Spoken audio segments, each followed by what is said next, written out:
بس آخری مہمان جو ہمارے درمیان ہے مفتی آفتاب عالم بازی صاحب، اگر ان کو ہم تھوڑی دیر میں سنیں تو ہماری محرومی ہوگی۔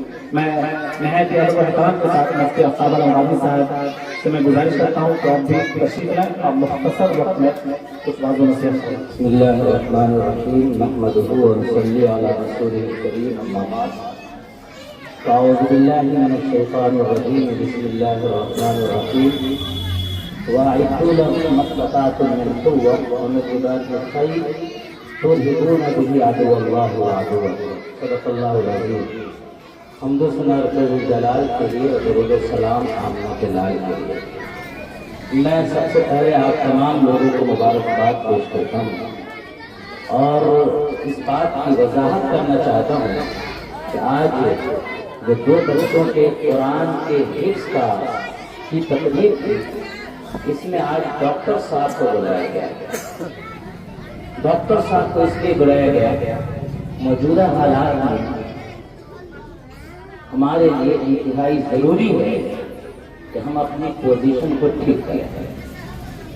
میں نے جو قرآن مجید کی آیت پڑھی ہے کہ تمہارے اندر ایسی قوت ہونی چاہیے جو اللہ کے دشمن پر ایک روب آئے، ترہبون بہ عدو اللہ وعدوکم، اللہ کے دشمن اور تمہارے دشمن پر ایک روب ہونا چاہیے۔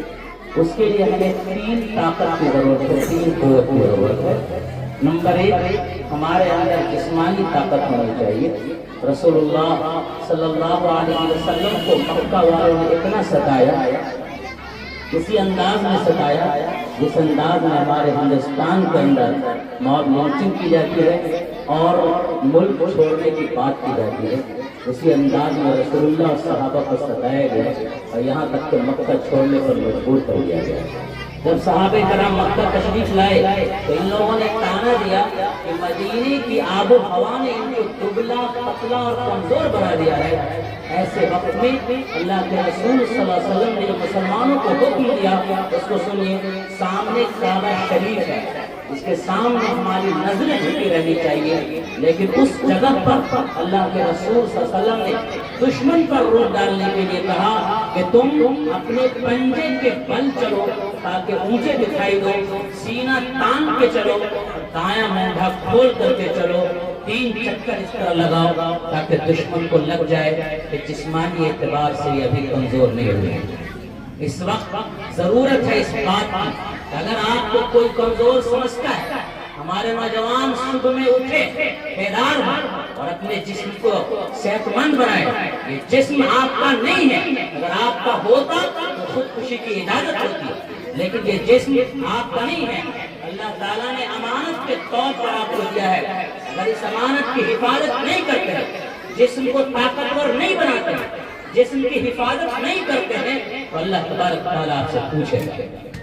اس لیے جسمانی قوت بھی ہونی چاہیے۔ دوسری چیز ہے ذہنی قوت۔ اگر آپ کا ذہن ٹھیک نہیں ہو، ہمارے نوجوان جب رات میں سوتے نہیں ہیں تو صبح چل کے دیکھیے آپ کے قدم ڈگمگائیں گے، اس لیے کہ جسم آپ کا ٹھیک ٹھاک نہیں ہوا، اور اگر آپ کا ذہن ٹھیک نہیں ہے تو آپ کا ذہن بھی ڈگمگائے گا۔ باپ کہے گا فلاں کام کرو، جیسے توا گرم ہوتا ہے پانی ڈالیے تو چھن سے آواز آتی ہے، ویسے باپ ٹوکے گا تو بوکلائے گا، ماں ٹوکے گی تو بوکلائے گا۔ ذرا ذرا سی بات پر آپ دیکھتے ہوں گے معاشرے میں پہلے ہمارے بچوں کو چانٹا بھی مار دیتے تھے معاشرے کے سوسائٹی کے لوگ، آج بچے کو ٹوک کر دیکھ لیجیے تو بچہ پلٹ کر جواب دیتا ہے۔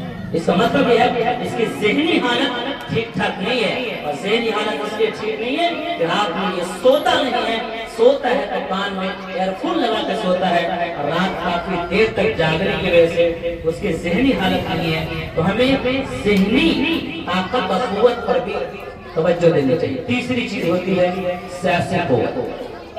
سیاسی قوت رسول اللہ صلی اللہ علیہ وسلم کی صفوں کے اندر منافقین شامل تھے جو دیکھنے میں صرف مسلمان کے اندر سے کافر تھے، اس کے باوجود رسول اللہ نے ان منافقوں کو برداشت کیا تاکہ دشمن کو لگے کہ ہماری تعداد زیادہ ہے۔ لہذا آپ کی سیاسی قوت بھی ہونی چاہیے۔